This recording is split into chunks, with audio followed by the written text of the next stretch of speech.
On average, at least 300 journalists from various institutions join the field of journalism each year, and a few of them find their way through. In Uganda, journalists have been beaten, brutalized, and some have lost their lives at work, something that has put the profession under threat.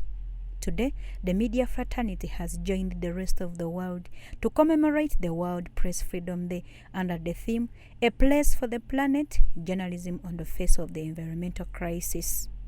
This day is celebrated to commemorate the values and ethical standards of journalism.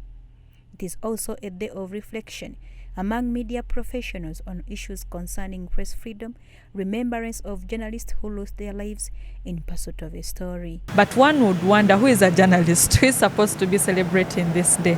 Of course, the law presents a journalist as anyone who can source, analyze, package, and disseminate information.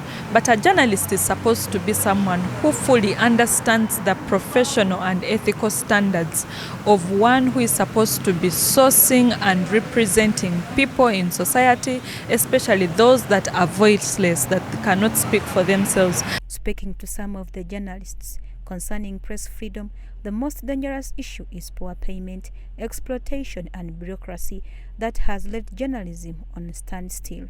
This year, we are looking at the pay of a journalist, whereby many journalists are not being paid. So this year, that's the reflection we are on, because many journalists are left out and not even paid. But ensonga ezitukwatako tuziwe simba tukole ekyoto yo olunaku lwa kyoto zinanise bannamawulire katuva wano mugende nga mweyogeza mu kkubo batuyita abalalu ne abantu bategeere ekituluma. Media practitioners and trainers like Media Challenge Initiative and Uganda Media Women's Association, Uganda Journalists Association has been a voice for journalists on raising their issues affecting the industry.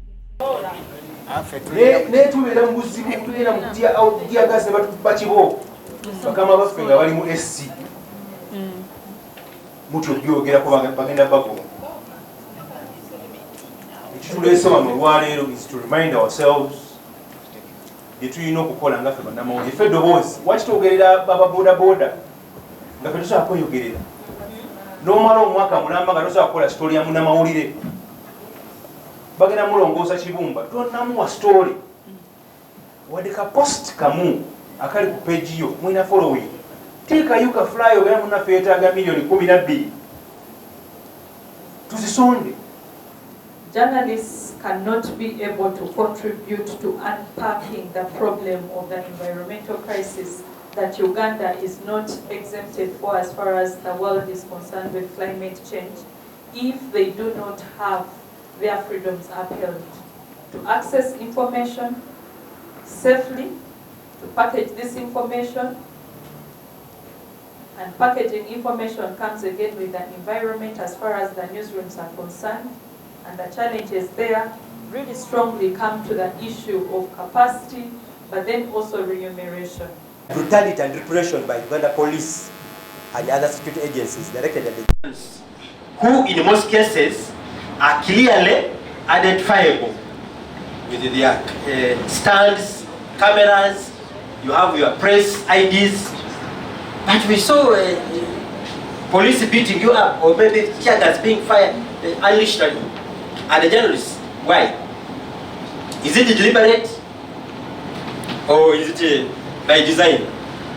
According to the chairman, Uganda Journalists Association, in the month of January to date, over 100 journalists have lost their jobs, something that has affected their lives. Abakozesa bannamawulire nga tebabasasula. Bwe temusobola kubasasula, muggaleewo tewali agenda kuvunaana. Tumanye nti tewaliwo nsonga lwaki munnamawulire akaaba amaziga. Mmanyi mu exploiting opportunity eti waliwo cheap labor. Naye cheap labor eno eyimiriddeko emisingi gya society ya Uganda okubanga eba nnungi oba mbi. Mulesiba munnamawulire okutwalibwa buli kitongole kyonna ekibyasobola okuba affordinga. Oyita munnamawulire mu nsonga z'obunnamawulire nga zino naaba nga tasobola nakutuukako. Naye ekitongole kikola ku nsonga endala yonna bwe kimuyita nga kinamuwaayo ekyokulya addukira eyo. So Rukundo says the only way to solve issues affecting journalists is to advocate for media fund with support from government to help on issues of welfare. Twaffe twakuteeka mu parliament ebbanga ddene Honorable Namboza asobola okutegeezaako nga tusaba okukuleetinga what we called a media fund. And honorable members of parliament, allow journalists be independent as they think the profession requires them. When they cover NOP, those are heroes.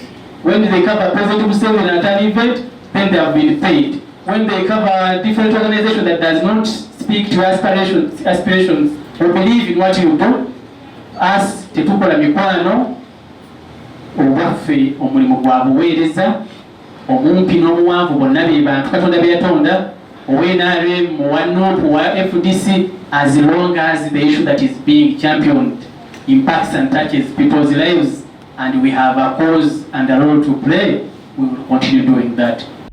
Members of Parliament who were present urged journalists to act professional and ethical in their ways of reporting, saying it will set a bar for them. It mattered, but nothing has been done. If something has been done, some have been bought off. For example, we have cases that have never seen the light of day. We've heard of people being battered, beaten to pulp. And before you know it, they are called, they are given some money, and they disappear. Celebrate this day. The challenges of unfair pay, violation of our rights, among others, they are still remain key issues that are affecting our industry. Our quest for minimum wage law has never ended to ensure that every worker in Uganda is fairly remunerated and working under decent environments. Journalism as a profession not only consists of reporters and anchors, but also entertainment. However, entertainment journalists are being termed as mediocres and jokers, something that their representative is against about.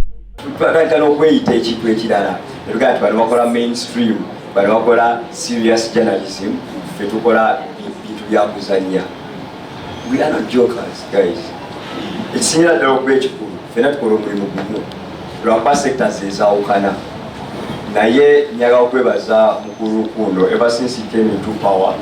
Obo kulebezo muno yasala onagamba nti let all bodies come together. Okuberanga we all sound the same. A world where everyone holding a smartphone purports to be a journalist with the rising rate of technology.